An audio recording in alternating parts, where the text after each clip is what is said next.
This is a 1940 census page from the Mississippi Delta. And this line right here is my grandmother, 14 years old. Next to it, 2 words the enumerator wrote, same place.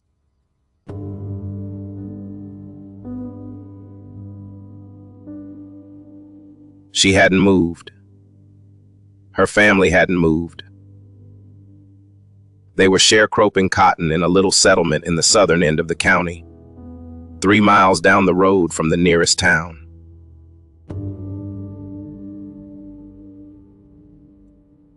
And within about 10 years of that census page, she was gone.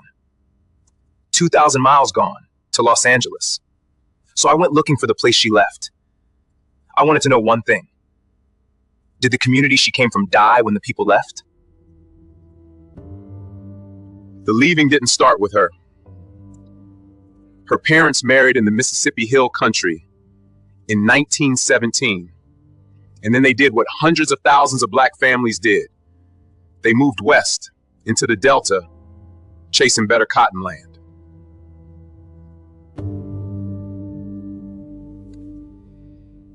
Exactly when they made that move, I can't prove to the year. The census that would pin it down hasn't turned up. So I'll call it probable in the early 1920s and not pretend to know more than the record shows.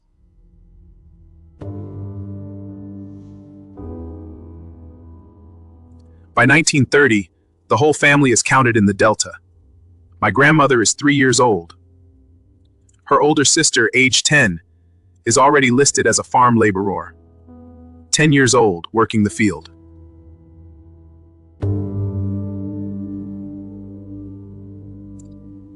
So this was a real place with a real community.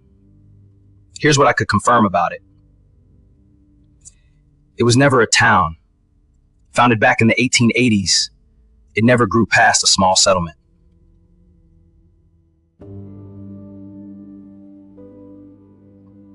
But small doesn't mean empty.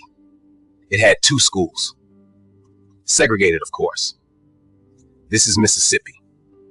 The white school on one man's land, and the black school, the one my family would have belonged to, on the property of another.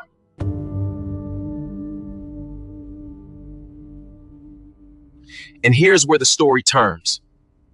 Because I can tell you exactly what happened to that black school.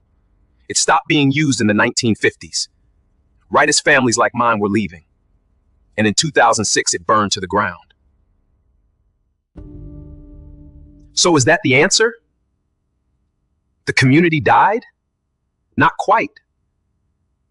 Because something in that place survived. And it's the thing you'd expect to survive last. The church. A Missionary Baptist church of African American origin still stands on that highway.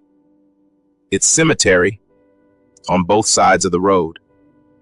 When they widened the highway, they moved the graves rather than pave over them.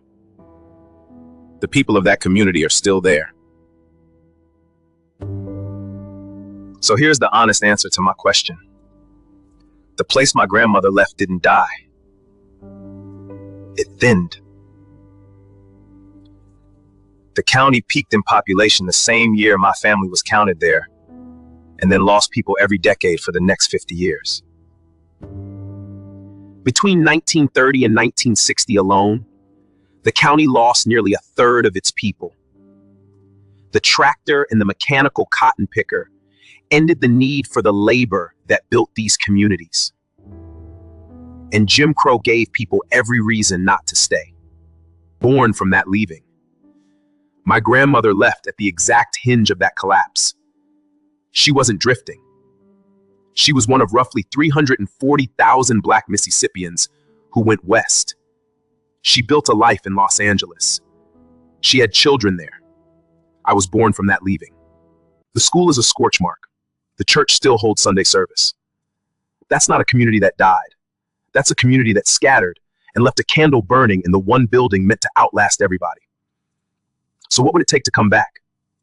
If you're tracing your own Southern family, the town they left, the church still stands. Subscribe. One real record every time.